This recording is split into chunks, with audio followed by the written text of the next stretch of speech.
হচ্ছে আমি ইনজেকশন বন্ধ করব না, হ্যাঁ বন্ধ করব না। কারণ হচ্ছে প্রথম দিকে দেখছিলাম যে আপনার রক্ত ভাঙতো, তাই না, 1 মাস আগে থেকে রক্ত ভাঙে 4টা ইনজেকশন দেওয়া শেষ।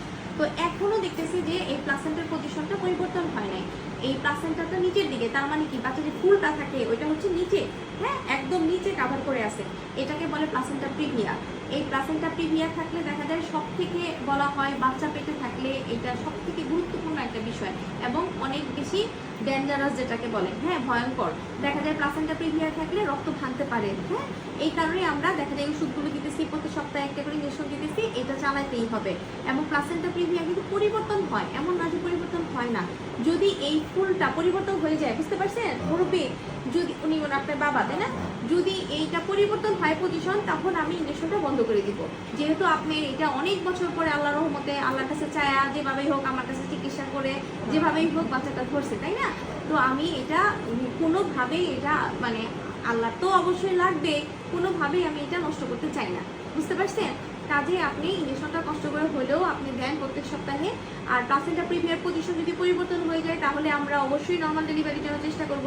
কিন্তু প্লাসেন্টা প্রিভিয়ার পজিশন যদি পরিবর্তন না হয় তাহলে কিন্তু নর্মাল ডেলিভারি চেষ্টা করা যাবে না। এইটা হচ্ছে বাংলাদেশে যেটা যেটা আমি বলি যে 90% হচ্ছে নর্মাল ডেলিভারি হবে, 10% হচ্ছে সিজার হবে, এটা 10%-এর মধ্যে পড়ে। যাদের প্লাসেন্টা প্রিভিয়া তারা ওই 10%-এর মধ্যে পড়ে, তাদের অবশ্যই তাদেরকে সিজার করতে হবে এবং সিনিয়র হ্যান্ড দিয়ে, মানে একজন সিনিয়র কাউকে দিয়ে। বুঝাইতে পারছি?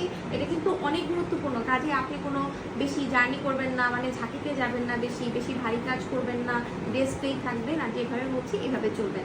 আর যেহেতু আপনি একটু রক্ত কম ছিল, কচু লতা কলিজা বেদানা কলা যেগুলো খেতে বলছি এগুলো খেতে হবে, ঠিক আছে।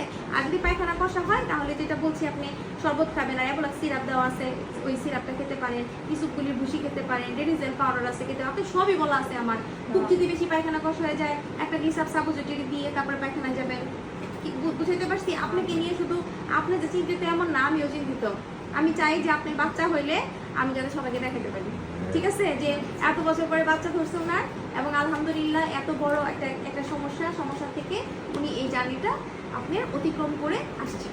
আপনার হাজবেন্ড সেদিন বলে গেছে যে ম্যাডাম আপনার সাথে ভিডিও বানাবো বাচ্চা হওয়ার পরে, ঠিক আছে, আচ্ছা ঠিক আছে, তাহলে মনে থাকবে তো, গুরুত্ব দিতে হবে কিন্তু।